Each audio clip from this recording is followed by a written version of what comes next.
नमस्कार दोस्तों, स्वागत है आपका अपने YouTube चैनल कृति विद्या ट्यूटोरियल्स में। मैं हूं मिथिलेश वर्मा और आज हम लोग देखेंगे EVS का पार्ट 6। यह सीरीज उन लोगों के लिए काफ़ी इम्पोर्टेंट है जो JTET की तैयारी कर रहे हैं या CTET की तैयारी कर रहे हैं। उन लोगों के लिए काफ़ी महत्वपूर्ण है। हम लेकर के आते हैं आप लोगों के लिए विगत परीक्षाओं में पूछे गए प्रश्नों का संग्रह और उसका व्याख्या के साथ, ताकि आप उसको भूलें नहीं।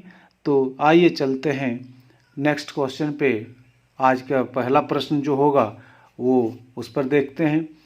तो मित्रों, आग्रह होगा कि यदि अब तक मेरा चैनल सब्सक्राइब नहीं किए हों तो प्लीज़ कर लें, ताकि आपको मेरा आने वाला सारा वीडियो का इन्फॉर्मेशन आपको मिलता रहे और आप लाभान्वित हो सकें।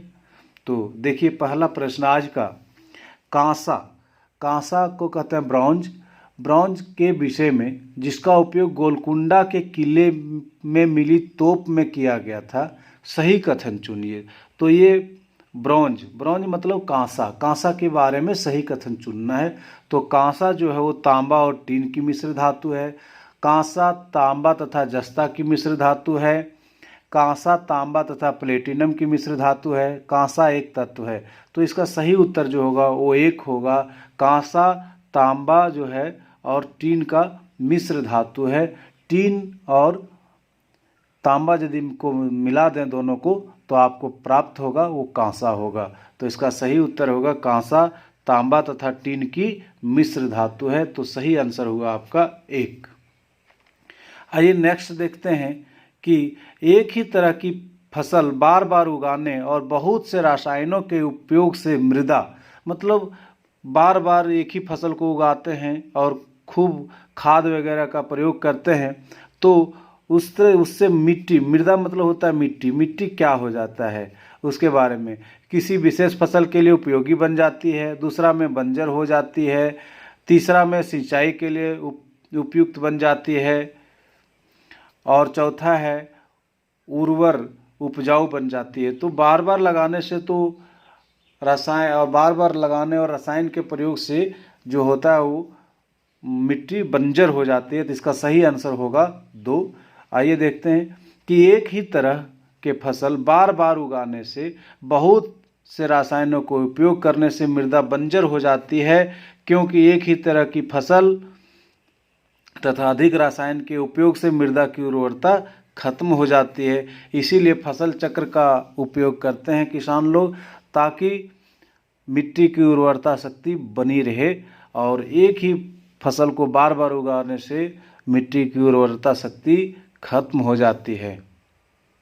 हम लोग EVS के इस सीरीज में EVS के फैक्ट के साथ साथ शिक्षा शास्त्र पर भी फोकस कर रहे हैं कि शिक्षा शास्त्र से संबंधित किस तरह का प्रश्न पूछे जाते हैं, उस तरह के सभी प्रश्नों को सॉल्व कर रहे हैं। और ये मैं आपको बता दूं कि ये सभी प्रश्नों का संग्रह जो है वो किसी न किसी टेट में पूछा गया है। वो हरियाणा टेट हो, यूपी टेट हो, शिमला हिमाचल टेट हो, किसी न किसी टेट में पूछा गया है, तो वहीं से संकलित किया गया है। तो यह प्रश्न आपके लिए बहुत ही महत्वपूर्ण है। तो नेक्स्ट देखते हैं, पर्यावरण की कक्षा में संकल्पनाओं को स्पष्ट करने के लिए कविताओं और कहानी कथन का प्रयोग करना खाली स्थान सहायक होता है। किस में सहायक होता है? तो देखिए, पाठ को आनंददायी और रोचक बनाने में, सही दिशा में विद्यार्थियों की ऊर्जा का सारणीकरण में, तीसरा है स्थानीय एवं वैश्विक स्तर पर संसार की प्रकृति को खोजने और कल्पना करने की योग्यता को बढ़ावा देने में, चौथा है शिक्षार्थियों में निहित भाषा एवं सांस्कृतिक विविधताओं को ध्यान रखने में।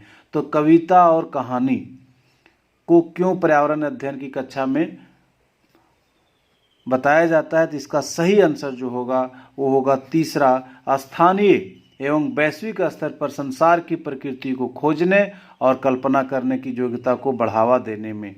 आइए थोड़ा डिटेल कर लें।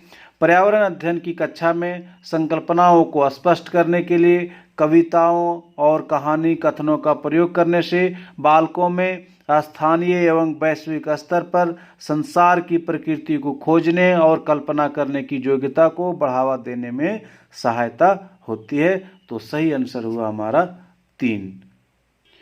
नेक्स्ट आंसर है डिस्लेक्सिया मुख्यतः किसकी समस्या के बाद से संबंधित है। यहाँ खाली स्थान की समस्या के बाद संबंधित है। तो बोलने और सुनने, बोलने, पढ़ने और सुनने। डिस्लेक्सिया जो होता है वो पढ़ने की समस्या से संबंधित है, तो इसका सही आंसर होगा 3। आइए देखते हैं थोड़ा डिटेल में। डिस्लेक्सिया को 1881 में ओस्वाल्ड बरखान ने पहचाना और रुडोल्फ ने 1887 में इसे डिस्लेक्सिया नाम दिया। 1887 में रुडोल्फ ने इसे डिस्लेक्सिया नाम दिया। वास्तव में यह अधिगम विकलांगता है। अधिगम मतलब लर्निंग से संबंधित ये विकलांगता है, जिसका प्रकटीकरण मुख्य रूप से वाणी तथा लिखित भाषा के दृश्य अंकन की कठिनाइयों के रूप में होता है। विशेष तौर पर मनुष्य निर्मित लेखन प्रणालियों को पढ़ने में या देखने या सुनने की गैर न्यूरोलॉजिकल कमी या अपर्याप्त पाठन निर्देशों जैसे अन्य कारकों से उत्पन्न पाठन कठिनाइयों से अलग है। यह इस बात का सुझाव देता है कि बुद्धि द्वारा लिखित और भाषित भाषाओं को संशोधित करने में अंतर के कारण डिस्लेक्सिया होता है। तो यह पढ़ने में कठिनाई जिसको होता है उसे हम लोग डिस्लेक्सिया कहते हैं। ये मुख्यतः 4 प्रकार के होते हैं। हम लोग जब डिटेल से पढ़ेंगे साइकोलॉजी बाल विकास तो उसमें आएगा आपका। तो अभी ध्यान रखना है कि डिस्लेक्सिया जो है वो पढ़ने की समस्या है एक। तो नेक्स्ट है सहयोगात्मक अधिगम में पुराने एवं अधिक दक्ष विद्यार्थी छोटे एवं कम कुशल विद्यार्थियों का आकलन करते हैं। सहयोगात्मक अधिगम में पुराने या तो सीनियर छात्र या तो जो एक्सपर्ट हैं पढ़ने में वे छोटे एवं कम कुशल विद्यार्थियों का आकलन करते हैं। इसका परिणाम है समूहों में द्वंद्व, उच्च नैतिक विकास, गहन प्रतियोगिता या चौथा है उच्च उपलब्धि एवं स्वगरिमा। तो इसका परिणाम है चौथा सही आंसर है कि सहयोगात्मक अधिगम में पुराने एवं अधिक समय वाले छात्र छोटे छात्र व कम कुशल वाले विद्यार्थियों को आकलन करते हैं। इसका मुख्यतः कारण है कि वह अधिक उपलब्धि कर चुके हैं या अपना आत्मज्ञान दिखाते हैं। तो यही हुआ इसका सही आंसर 4।